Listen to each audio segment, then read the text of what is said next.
Buenos días a todos, bienvenidos a mi canal y bienvenidos a una lección anexa al curso de agujeros negros y estrellas de Planck.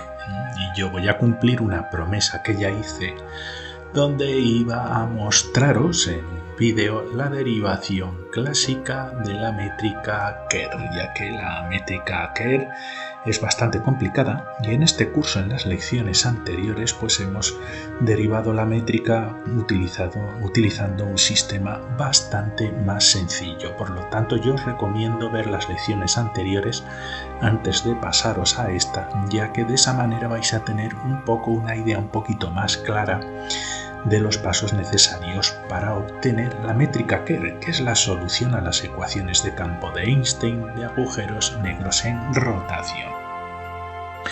Y bueno, como ya sabéis, los agujeros negros reales proceden del colapso gravitatorio de estrellas que tienen una determinada masa porque conservan el momento angular.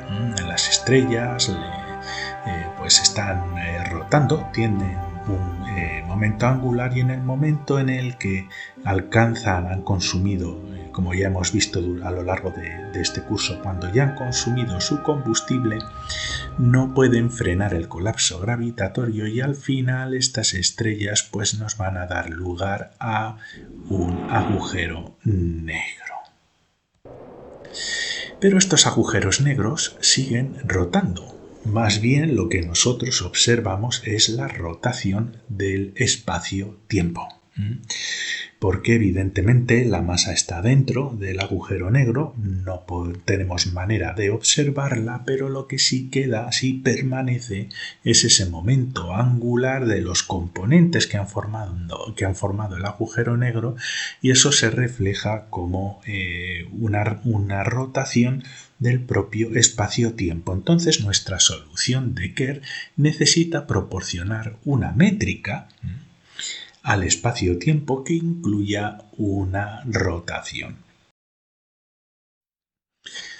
Y bueno, pues esto se ha confirmado mediante la observación directa de agujeros negros. En este caso enseño el agujero negro Sagitario A. Esta es la observación y a base de los modelos que hemos de los datos que hemos obtenido por observación, pues podemos obtener, utilizando los modelos matemáticos, que no son otra cosa que la métrica de Kerr, podemos refinar estos datos y obtener la dinámica del agujero negro en rotación y asignarle además un spin, una velocidad de rotación en forma de spin, algo que ya hemos explicado en las lecciones anteriores y yo os recomiendo fuertemente visualizarlas antes que esta.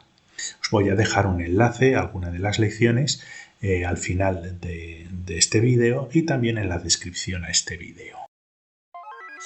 Y bueno, ¿cómo abordamos la resolución de un problema como este? Pues básicamente hoy en día utilizaríamos programas informáticos como Mathematica para poder obtener pues todos los datos necesarios para la resolución. Me refiero pues a los símbolos de Christoffel, los componentes del tensor de curvatura de Ricci, el escalar de Ricci. Pero ¿qué pasa si no tenemos un programa como Mathematica?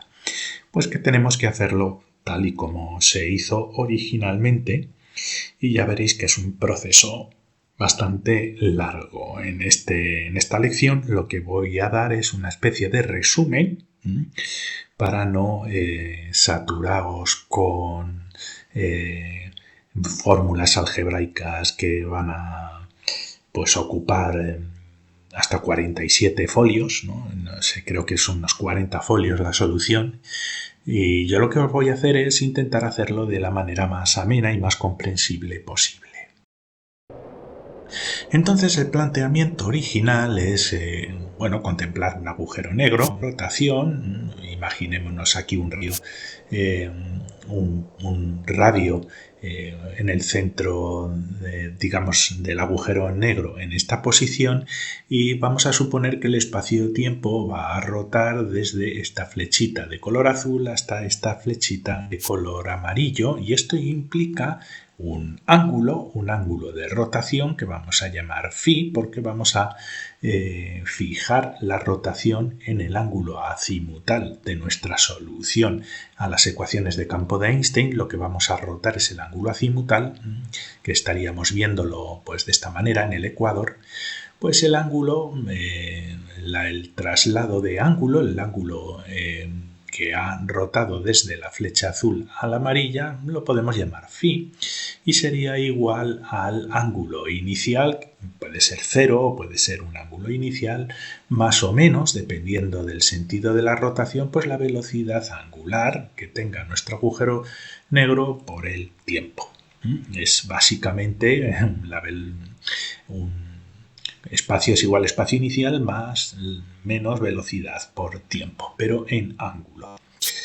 Así que lo que tenemos que hacer en nuestra solución de Kerr en la métrica, y para ello yo os animo a seguir los cursos de relatividad especial y de relatividad general que tengo también en mi canal, os dejo una descripción, un link a estos cursos en la descripción a este vídeo, pues básicamente lo que vamos a utilizar son estas coordenadas. Aquí ponemos las coordenadas diferenciales cuadráticas del ángulo azimutal que vamos a incorporar en nuestra solución a las ecuaciones de campo, que lo que vamos a hacer es considerar el ángulo de esta manera, pues el ángulo inicial menos, vamos a elegir de esta manera un sentido de la rotación, aunque eso daría igual, ya que depende de la velocidad de rotación que asignemos al agujero negro, pero tenemos que poner algo.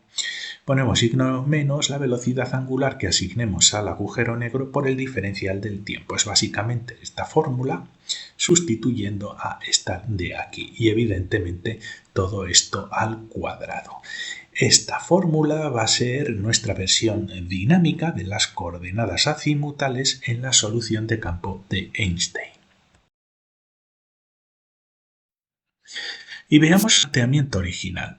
Pues lo que vamos a hacer es plantearnos una solución general a la métrica. Ya sabéis que esto es la distancia diferencial propia entre dos puntos del espacio relativista. Si no sabéis de lo que estoy hablando, yo os aconsejo visualizar este curso desde el principio o el curso de relatividad especial y general de Einstein que tenéis en mi canal. Pero básicamente las coordenadas que vamos a trabajar en nuestra solución pues van a ser las coordenadas temporales, las coordenadas de ángulo azimutal, que aquí las sustituimos por las nuevas coordenadas dinámicas en rotación, la coordenada radial y la coordenada polar. Es un sistema de coordenadas esférico, como ya sabéis, solo que aquí hemos introducido un dinamismo a la coordenada azimutal dependiente de la rotación que vamos a asignar al agujero negro. Y luego los componentes del tensor métrico, que son las variables que queremos identificar en nuestro problema. Este sería el G00, el GT-phi, el GRR y el G ángulo polar. Ángulo polar, fijaos que lo que vamos a hacer es poner como incógnitas unas funciones generales en forma de exponenciales. Y os preguntaréis, ¿por qué ponemos?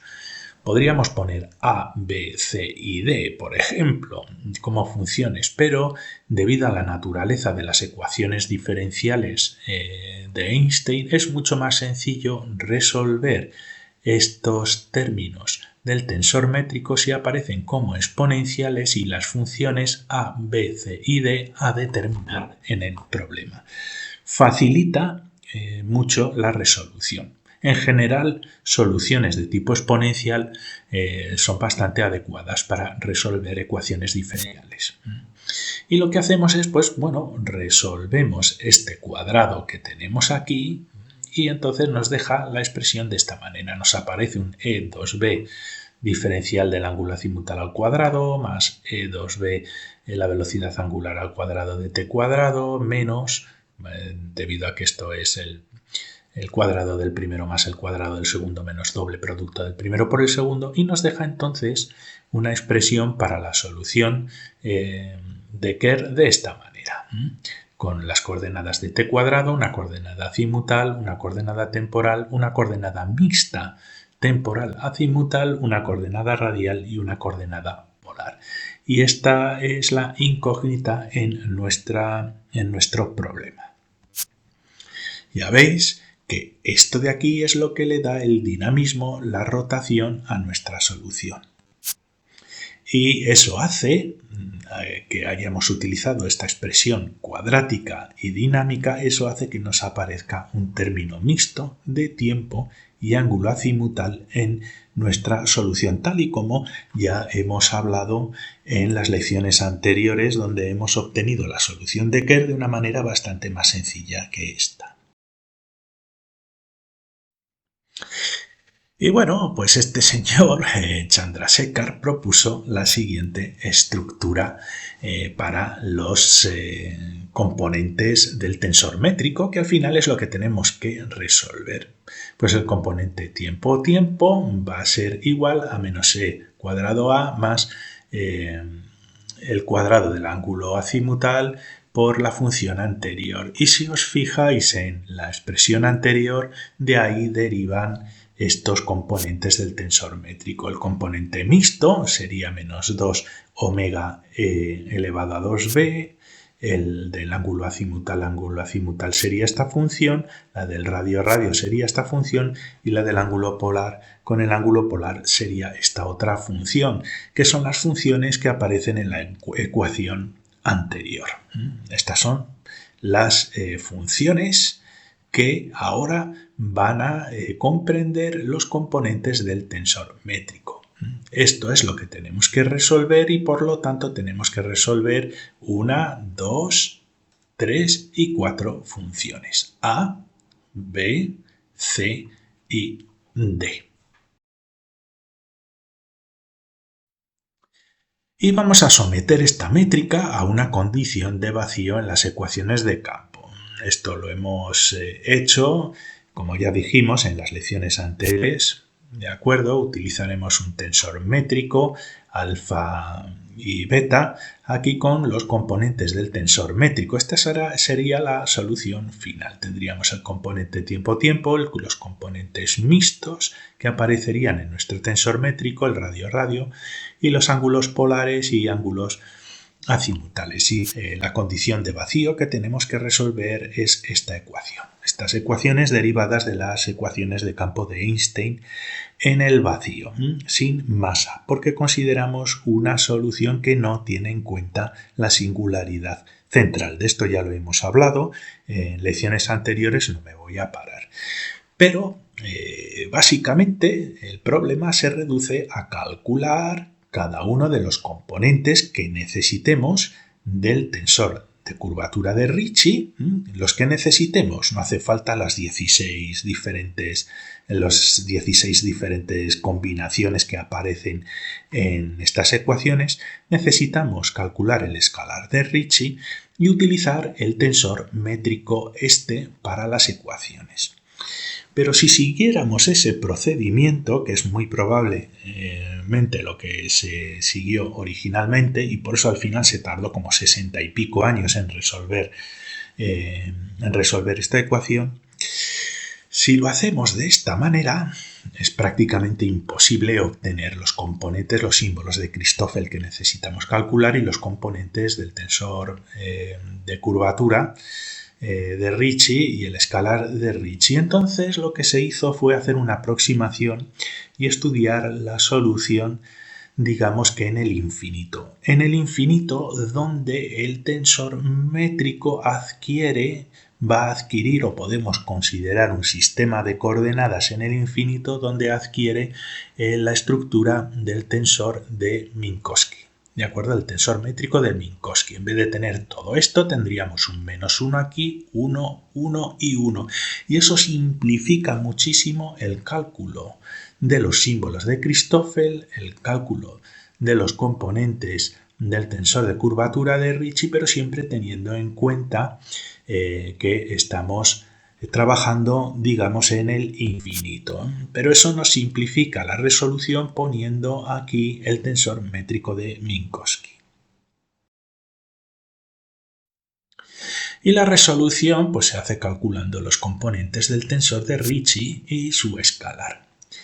Para ello, este es el tensor de curvatura de Ricci, serían derivadas en las coordenadas que nos interesen de símbolos de Christoffel. No me voy a detener en explicaros lo que son los símbolos de Christoffel, ya que lo hemos hecho en lecciones mucho más simples anteriormente. El escalar de Ricci, que haríamos con una contracción interna del propio tensor de curvatura de Ricci. Si no conocéis la notación tensorial, yo os animo también a seguir el curso de cálculo tensorial que tenéis en mi canal. Y bueno, y esta es la fórmula para el cálculo de los símbolos de Christoffel, que como veis es dependiente de del tensor métrico con el que estemos trabajando. Y bueno, pues ya veis la complejidad del problema. Tendríamos que calcular los símbolos de Christoffel que fueran necesarios con todas las combinaciones de coordenadas que necesitemos. Para ello necesitamos hacer todo este tipo de operaciones. Con los símbolos de Christoffel calcularíamos los componentes que nos interesen del tensor de curvatura de Ricci, y con el tensor de curvatura de Ricci calcularíamos el escalar de Ricci. Y ya conociendo todos esos componentes, o al menos el mínimo número que nos permita resolver la ecuación de campo en vacío que habéis visto en la diapositiva anterior. Y a partir de ahora los cálculos intermedios son una auténtica locura, así que yo os voy a dar los resultados más o menos finales de los componentes de los tensores que vamos a necesitar para la resolución. Y esto facilita el cálculo de los componentes del tensor de Ricci, que son los siguientes. Ya nos imaginamos que hemos resuelto todos los símbolos de Christoffel, etcétera, etcétera, pero los componentes del tensor de curvatura de Ricci que vamos a necesitar para resolver las ecuaciones de campo son los de tiempo. Y fijaos la complicación que tiene esta fórmula. Aquí están las funciones que tenemos que resolver, nuestras incógnitas CD, BA, son todo mezclas de exponenciales, de diferentes derivadas parciales, aquí en las coordenadas radiales, en las coordenadas polares, de la función A, pues de dobles derivadas que hay por aquí. En fin, son una serie de términos muy complicados derivados en el ángulo polar, de la velocidad angular. Ya veis que las exponenciales aquí menos c menos d, aquí más c menos d menos c. Pero aunque os parezca complicado, muchas de estas estructuras que vamos a ver aquí se nos van a repetir en el resto de los componentes del tensor de Ricci, que después aparecerán en los componentes del tensor de curvatura de Einstein que además podremos sumar y restar para ir eliminando expresiones que nos faciliten la resolución. Faciliten entre comillas, Ya veis, esta derivada, por ejemplo, en el ángulo polar, pues tenemos la A más B más C menos D. Y fijaos que lo que tenemos que resolver, tenemos que dar las soluciones algebraicas para cada una de estas funciones, cosa que no es fácil. Seguimos calculando componentes. Este es el componente radio-radio del tensor de curvatura de Ricci, y ya veis que volvemos a tener unas estructuras que son muy complejas, pero ya veis pues que hay cosas repetidas, ¿no? Cuadrados de la derivada de radio de la velocidad angular, derivadas también en el ángulo polar. Como veis, tenemos también estructuras que son muy parecidas a los componentes anteriores que habéis visto, y esto pues nos va a ir facilitando la solución, pero más que aprenderos esto de memoria, simplemente ver la complejidad que tienen estos componentes.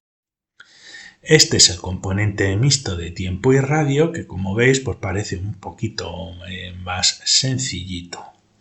Y básicamente estos son todos los componentes que vamos a necesitar para la resolución.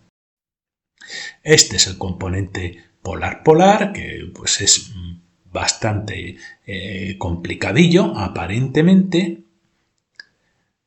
Y una vez que tenemos los componentes, porque no necesitamos todas las combinaciones para la resolución, esto evidentemente no lo sabes cuando comienzas el problema. Cuando comienzas el problema, pues bueno, calculas todo lo posible y después haces todo tipo de combinaciones para intentar simplificar las ecuaciones. Este es el componente finalmente del tensor de curvatura en las coordenadas de ángulo azimutal y ángulo azimutal. Y volvemos a lo mismo, fijaos, ¿veis? Son todo exponenciales por aquí, derivadas de las funciones, dobles derivadas, pues cosas que parecen complicadas. Bueno, que parecen no, que son bastante complicadas. Este es el componente de ángulo polar y ángulo azimutal, que parece un poquito más sencillito, y yo creo que estos son todos los que vamos a necesitar. Y bueno, después del cálculo de todos los componentes del tensor de curvatura de Ricci, ahora nos toca calcular el escalar de Ricci, que es tan sencillo como hacer una contracción interna entre sus dos índices. Y todo esto lo hemos tratado también en el curso de cálculo tensorial, pero básicamente lo que tenemos que hacer es una contracción con el tensor métrico de esta manera, con estos índices. Fijaos, este beta con este beta se nos simplificaría y nos quedaría un alfa aquí abajo con un alfa aquí arriba en contracción, y con esto calcularíamos el escalar de Ricci. No os preocupéis si lo que subimos es el segundo índice y no el primero, el resultado es exactamente el mismo. Entonces lo único que tenemos que hacer ahora es desarrollar esta operación, teniendo en cuenta esa aproximación que hemos hecho, donde hemos elegido un tensor métrico de espacio plano, el tensor métrico del espacio de Minkowski, ya que estamos resolviendo estas ecuaciones digamos en el infinito, ¿no? Donde el tensor métrico de la solución va a tender a el espacio plano. No tiene más misterio, simplemente que sepáis que estamos utilizando este tensor métrico. Y básicamente lo que hacemos entonces es una contracción con el tensor métrico de Minkowski, y esta es la operación que tenemos que hacer para el cálculo del escalar de Ricci, que es básicamente, al final se resume en la suma de todos los componentes con los índices covariantes que hemos calculado en las diapositivas anteriores, con la excepción de este componente que va a tener un menos 1. Únicamente eso. Tampoco nos vamos a comer la cabeza. ¿Qué hubiera hecho yo? Bueno, pues yo lo que hubiera hecho, si estuviera resolviendo la solución de Kerr, aparte de calcular todos los componentes y el escalar de Ricci, pues aplicaríamos la condición de Ricci flat, donde igualaríamos el escalar de Ricci a 0. Y otra cosa que hubiera considerado la velocidad angular constante, porque en la derivación original la velocidad angular es una variable más a resolver, entonces ya no serían 4 funciones sino 5 funciones, pero al final en los agujeros negros vamos a tener una velocidad angular constante del espacio-tiempo y podríamos aproximar la solución pues eso, forzando que la velocidad angular fuera constante. ¿Y por qué? Porque si la velocidad angular la consideramos constante, cualquier derivada que hagamos de la velocidad angular, independientemente de la coordenada que utilicemos, pues saldrá 0. Y el resultado, pues básicamente es el siguiente. Básicamente el escalar de Ricci, pues es todo esto. Tendríamos que hacer las operaciones que habéis visto antes y después de arreglar los términos, evidentemente utilizando los componentes del tensor de curvatura de Ricci que habíamos calculado en las diapositivas anteriores, y este es básicamente el resultado. Como veis, sigue siendo una construcción muy complicada, donde tenemos a las funciones a, b, c y d entremezcladas en exponenciales, con diferentes derivadas con las distintas coordenadas, aquí el radio, aquí el ángulo polar.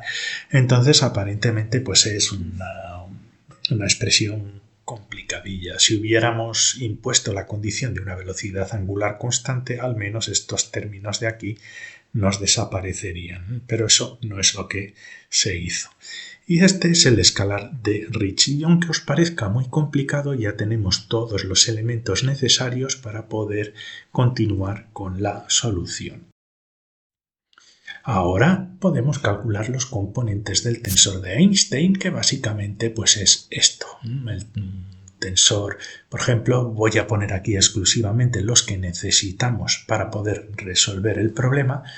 Y en este caso, pues el componente tiempo-tiempo del tensor de Einstein, que sería igual al componente tiempo-tiempo del tensor de curvatura de Ricci, que lo hemos calculado, menos R, el escalar de Ricci entre 2 y multiplicando por el componente tiempo-tiempo del tensor métrico de Minkowski, que bueno, al final, como es un menos 1, pues ponemos aquí un más 1. Lo mismo haríamos con el tensor, con el componente radio-radio, del componente del tensor de Einstein radio-radio, que sería pues esto, radio-radio, aquí este tendría el valor 1, con lo cual lo quitamos. Lo mismo con el componente de ángulo polar y ángulo polar, como veis, con los componentes polar-polar del tensor de curvatura de Ricci y el escalar de Ricci. Aquí esto sería también valor 1. Y haríamos lo mismo con el componente de los ángulos azimutales del tensor de Einstein. Y bueno, pues tendríamos que calcular esto, que nos daría esta expresión. No voy a poner las expresiones explícitas, ya que no tiene nada del otro mundo escoger todos esos pedazos de monstruos algebraicos que habéis visto allí y hacer estas operaciones y arreglarlas. Y una vez que tenemos eso, imponemos la condición de que el tensor de curvatura de Einstein tiene que ser igual a 0 porque estamos haciendo una resolución. La solución de Kerr es una solución en vacío. Por lo tanto, tendríamos 1, 2, 3, 4 ecuaciones que tendríamos que igualar a 0. Y manejando estas ecuaciones, sumándolas y restándolas y haciendo algún tipo de transformación, lo que conseguimos es llegar a dar unas ecuaciones mucho más sencillas que podemos resolver, ecuaciones intermedias.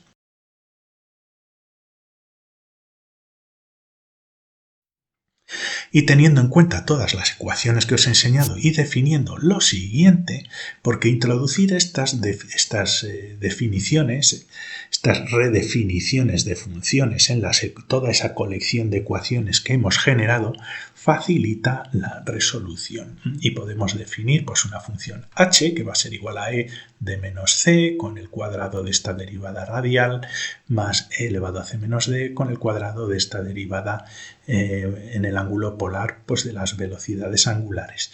Definimos también otra función k que va a ser igual a más b y otra función x que va a ser igual a e elevado a a menos b.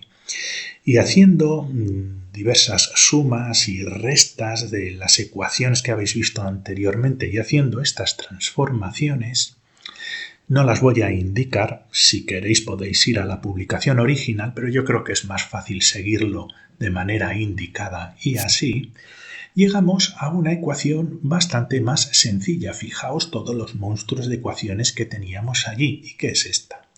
Y aparentemente os puede parecer complicada, pero no lo es tanto. ¿Por qué? Fijaos que aquí tenemos, esto está igualado a 0, podríamos pasar una de las partes a la zona izquierda y tendríamos unas expresiones, unas derivadas de cosas, de funciones que son muy parecidas, solo que aquí tenemos la derivación parcial con respecto a la coordenada radio, como veis aquí, y aquí tenemos la derivada parcial con respecto a la coordenada de ángulo polar, como veis aquí, pero básicamente son prácticamente las mismas funciones, unos exponenciales aquí, otro exponencial aquí, la única diferencia es que estas dos funciones están intercambiadas, pero fijaos que esta derivada aquí con el radio y esta derivada aquí con el ángulo polar contienen un argumento que es idéntico, que es este x al cuadrado menos el cuadrado de la velocidad angular.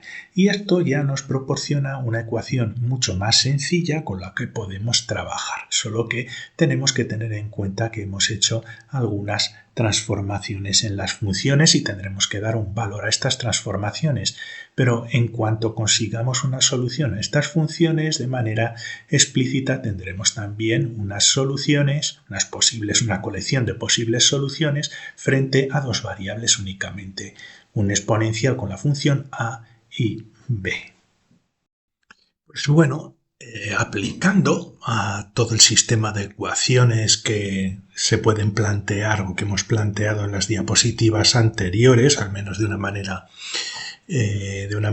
indicada, aplicando a estas límites para la métrica Schwarzschild a las ecuaciones indicadas, pues podemos definir además otro sistema de funciones que facilitan la resolución de las ecuaciones diferenciales que tendríamos que generalizando esos componentes del tensor de curvatura de Ricci y al final de las ecuaciones de campo de Einstein igualadas a 0. Y una transformación que facilita mucho esa resolución es sustituir esta función donde intervienen las funciones que queremos averiguar de y c, puestas de esta forma con un delta, asumiendo que delta es una función del radio, y haciendo esta sustitución pues se facilitan mucho los cálculos.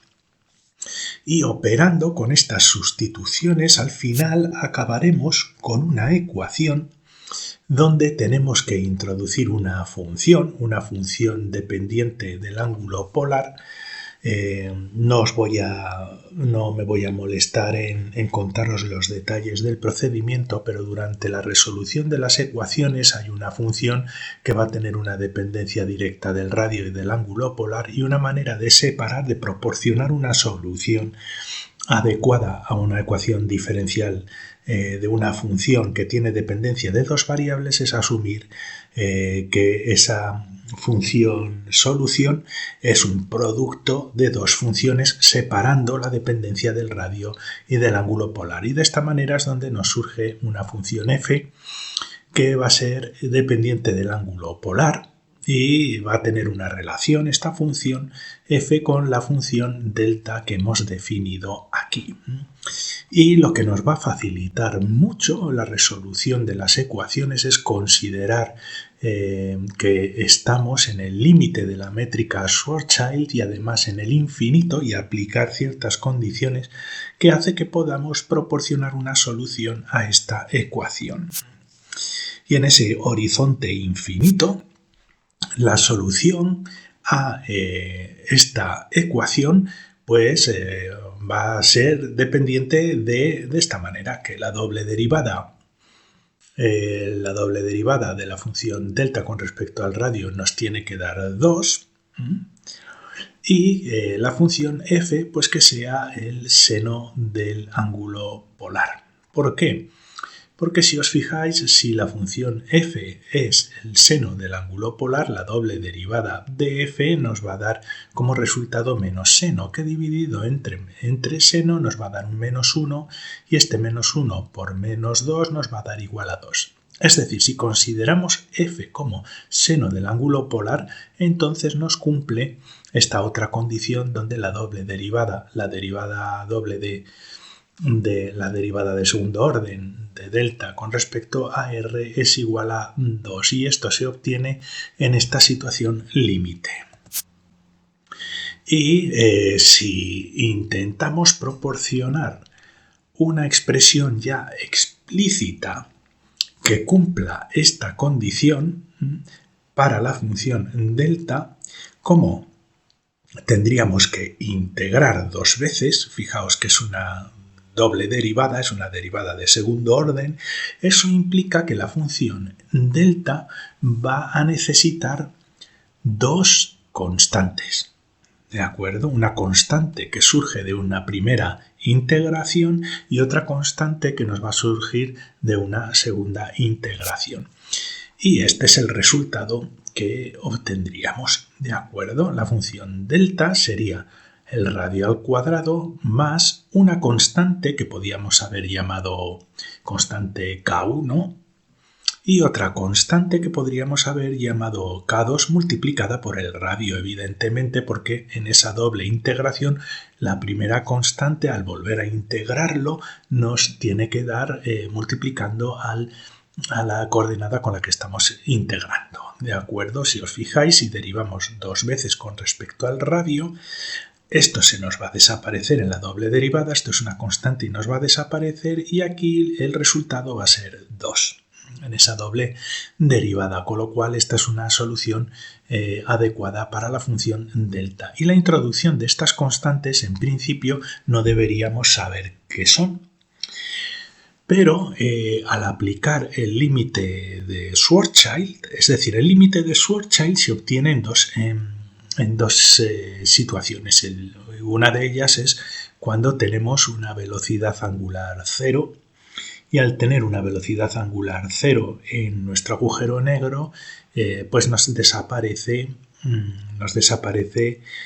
una modificación de la coordenada radial, ¿de acuerdo? Entonces, comparando la solución de Schwarzschild con esta función en el límite de la solución de Schwarzschild, si queréis, esto sí que lo vimos en las lecciones anteriores, donde derivamos la solución de Kerr de una manera bastante más sencilla e intuitiva. Yo os aconsejo, antes de ver esta, haber visto las formas más sencillas porque os va a ayudar bastante. Pero esta función delta, cuando estamos hablando del límite en la solución de Schwarzschild, pues básicamente nos van a desaparecer estos dos términos y nos queda igual a r al cuadrado, que nos aparece ya en la solución de Schwarzschild. Entonces ya tenemos una función que hemos definido para poder resolver las ecuaciones diferenciales y que nos da un valor a la función delta. Y entonces nos guardamos ya esta parte de la solución. Y con estas soluciones pues vamos a seguir operando con las ecuaciones de Einstein y vamos a introducir para ello nuevas definiciones que nos van a ayudar a resolver las ecuaciones diferenciales, y una de ellas es, pues bueno, ver, debido a la definición que habíamos hecho anteriormente, recordad que habíamos hecho una definición donde E2D menos 2D es igual a delta, pues básicamente E elevado a D menos C es igual a la raíz cuadrada de delta. Tenemos otra definición, E elevado a K, donde va a ser igual a la raíz cuadrada de delta por el seno del ángulo polar. Y también vamos a introducir una función delta que va a ser igual a seno cuadrado del ángulo polar, que realmente no necesitaríamos incluirlo. Esta delta simplemente ocupa menos espacio si dejamos una delta pequeña, pero teniendo en cuenta que va a ser un seno cuadrado del ángulo polar.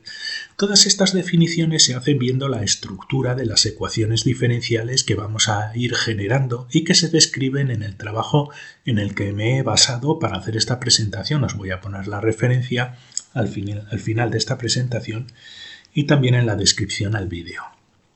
Pero este tipo de definiciones, al sustituir estas funciones, pues hace que las ecuaciones diferenciales adquieran una forma un poquito más conocida, frente a las cuales conocemos las soluciones. Y esos son todos los trucos para la resolución de ecuaciones diferenciales.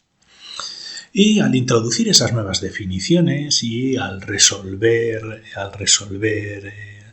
las funciones que nos habíamos planteado al principio, llegamos a la conclusión de que podemos obtener un resultado para una métrica de Kerr utilizando pues estas construcciones, ¿no? La raíz cuadrada de delta, recordad que esto era, creo que seno cuadrado del ángulo polar, multiplicando a una función x que también desconocemos y que la hemos introducido como hemos hecho anteriormente para intentar facilitar la resolución, pero haciendo esos cambios obtendríamos una función x mayúscula más, tenemos aquí la velocidad angular que todavía está sin resolver, al cuadrado con la coordenada azimutal dividido entre x, pero fijaos que tenemos un x multiplicando esta coordenada temporal y el inverso de x, que está dividiendo a lo que sería nuestra coordenada azimutal, la coordenada que va a ser tanto azimutal como temporal como esa coordenada mixta. Y esto recuerda mucho a la solución de Schwarzschild, tener una función aquí y el inverso aquí debajo, con lo cual nos puede dar una idea de la estructura que puedan tener estas funciones. Y lo mismo obtendríamos, está todavía sin resolver, elevado a c más d dividido raíz cuadrada del delta mayúscula y el delta minúsculo, multiplicando pues a las coordenadas radiales y el ángulo polar también multiplicado por este delta. Esta es una solución intermedia que ya va recordando un poquito a la solución de Kerr, y lo que nos interesa es dar una expresión explícita a esta x de aquí, a la velocidad angular y también a la función e elevado a c más d. Y continuando con un sistema complejo también de cambio de variables y soluciones intermedias, que no es explícito en esta presentación, pero sí que obtenemos una expresión para una función de este estilo, con la velocidad angular e elevado a 2b, que va a ser igual a 2gmr, este delta, que era seno del ángulo polar o seno cuadrado del ángulo polar, y esta constante a. Y esta constante a, que hemos introducido en las ecuaciones anteriores como una constante de integración, fijaos que está relacionada con la velocidad angular del agujero negro y también con la función b, evidentemente. Y todo esto dividido r cuadrado más a cuadrado con la función f, que todavía tenemos que determinar, pero que creo que ya vimos que era seno cuadrado del ángulo polar, me parece, o coseno cuadrado del ángulo polar, una de esas. Pero ya veis que hay una relación entre la velocidad angular y toda esta expresión que incluye a nuestra constante a. El radio es el radio, la masa es la masa, evidentemente, la constante es la constante a, pero tenemos aquí esta constante es g, pero esta constante a que está aquí tiene que jugar algún papel en la velocidad angular, ya que el resto de constantes y variables no tienen nada que ver con la velocidad angular. Entonces, esto de aquí, como ya vimos en lecciones anteriores, y como veremos cuando resolvamos la velocidad angular, pues es el spin del agujero negro. Y a partir de esta fórmula y de las otras definiciones, pues podemos obtener más soluciones. Ya podemos obtener una solución para e elevado a 2b, que va a ser igual a delta, más una cosa que vamos a definir con este sigma mayúsculo al cuadrado dividido ρ al cuadrado, y luego una expresión para la velocidad angular que también incluye esta función de aquí, 2gmra. Y como veis ya tenemos aquí a, que es el factor de spin, que va a ser proporcional a la velocidad angular, siendo todo esto la función de proporcionalidad.